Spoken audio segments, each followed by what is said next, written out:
Hello and welcome to another Tunisian crochet tutorial. So yesterday I published the pattern for the Lilly placemats. I've got a coaster to come with your placemat or table mat. Today we are going to be looking at how to make this very quick Tunisian crochet project. So first things first, what you will need for the project. I used for my coaster, I used the Skipsy's Chunky Monkey, and that's in stone and petrol.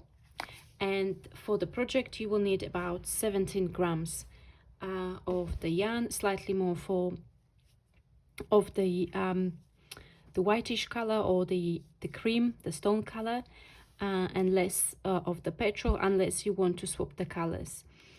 So this is perfect for as a scrap yarn project because you can find a bits of yarn anywhere, and that's just what you need for this tiny little project. So the project is worked in Tunisian simple stitch, so it's perfect for beginners if you would like to try Tunisian crochet, if you're not really sure whether you actually whether you would enjoy it.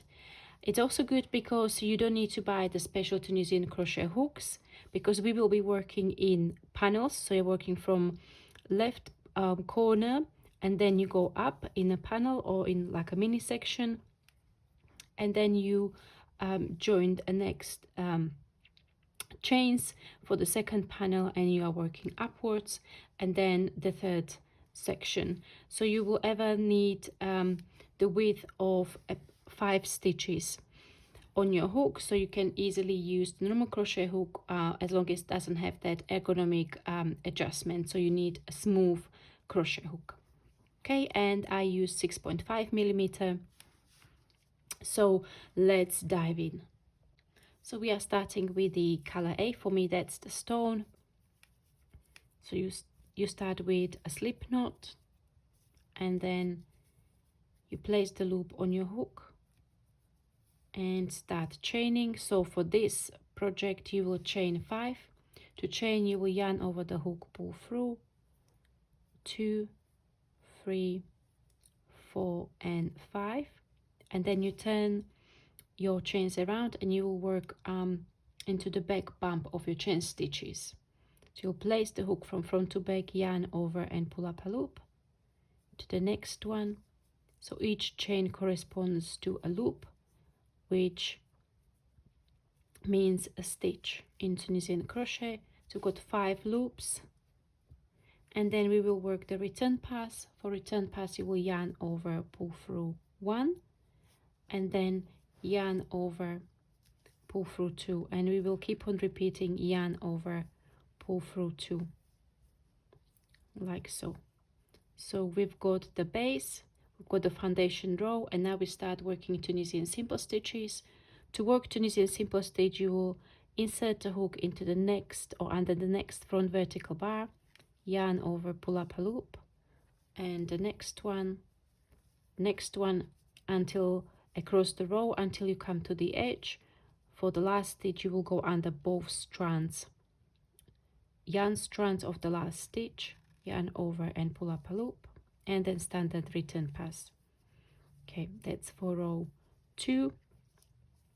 Row 3 and 4 will be repetition of row number 2, so I'm going to let you go ahead, do 2 more rows, and I'll meet you back for row 5.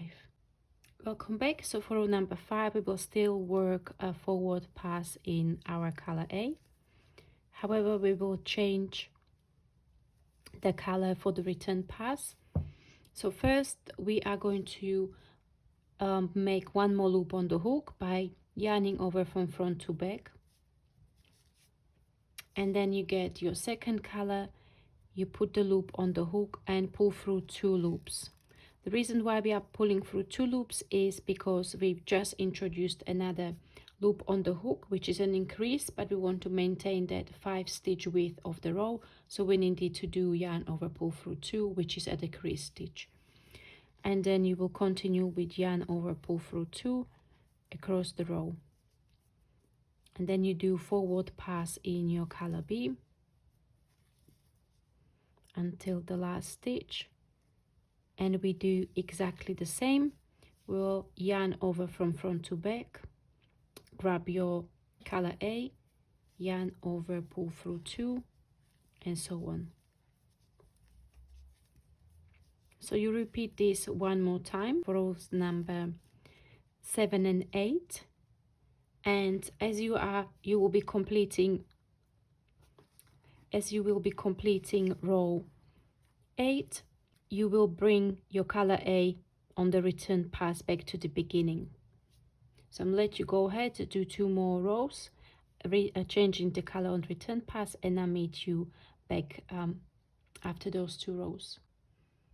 Okay, so from row number 9, for next 4 rows, we will again work a plain square in color A. So I'll let you go ahead, do those 4 rows, and I'll meet you back to show you how to bind off at the top of that mini panel. I've now completed my last row.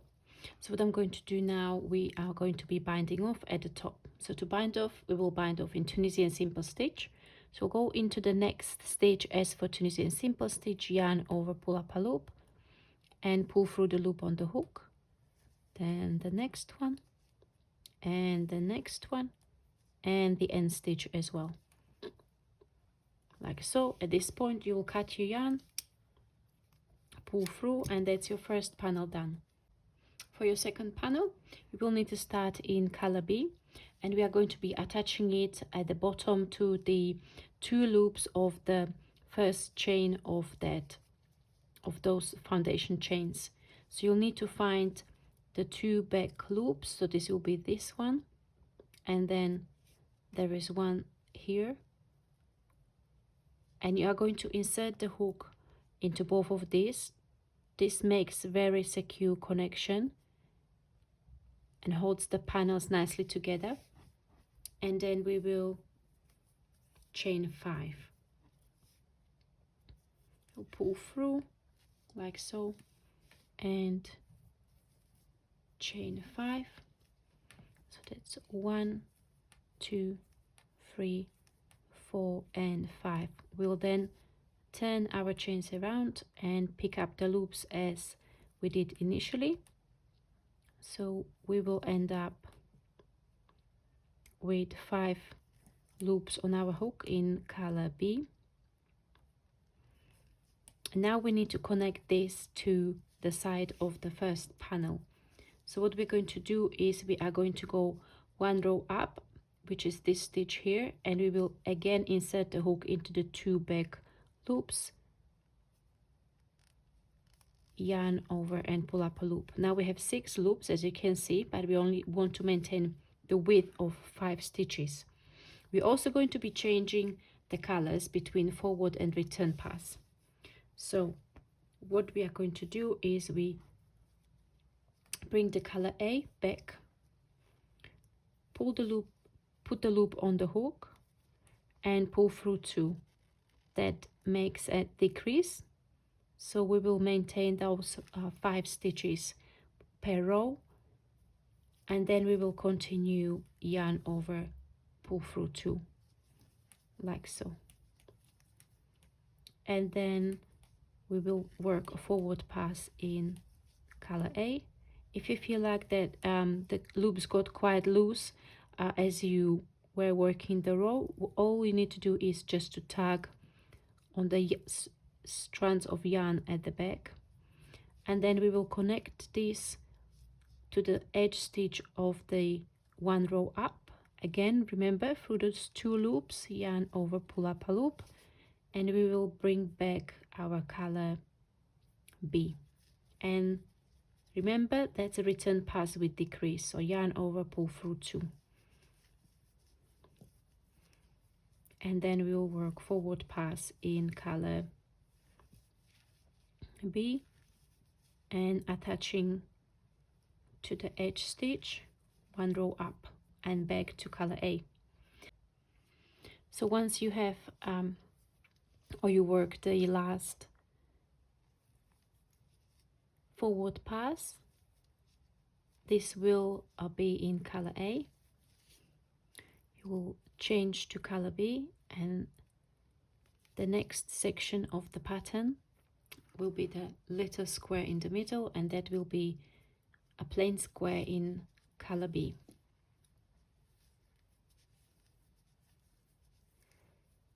And then you will continue working 4 rows in color B, and then you will start working the color work again, similarly to how we started. For the last mini panel, you will start with color A, so you will again attach the color A to the first chain of this panel here. You will chain 5 and work 4 rows in Tunisian simple stitch. The middle square is working color work, so you will be changing color A and color B. And on the last row of this section, on the 4th row, you will do return pass in A and continue the last part of the pattern, which will be the mini square in your right top corner, which will be plain square in color A, and then you bind off. As you can see, you can then put a border of single stitch. I did in color A. I think in color B would look also beautiful, or maybe you can do half double crochet. I think that would look quite nice as well. Thank you very much for watching. I hope you enjoyed this super quick tutorial on how to make this gingham pattern coaster, so you can now make your beautiful set. As always, please comment, like, share, hype and subscribe, and I'll see you in the next one. Bye bye.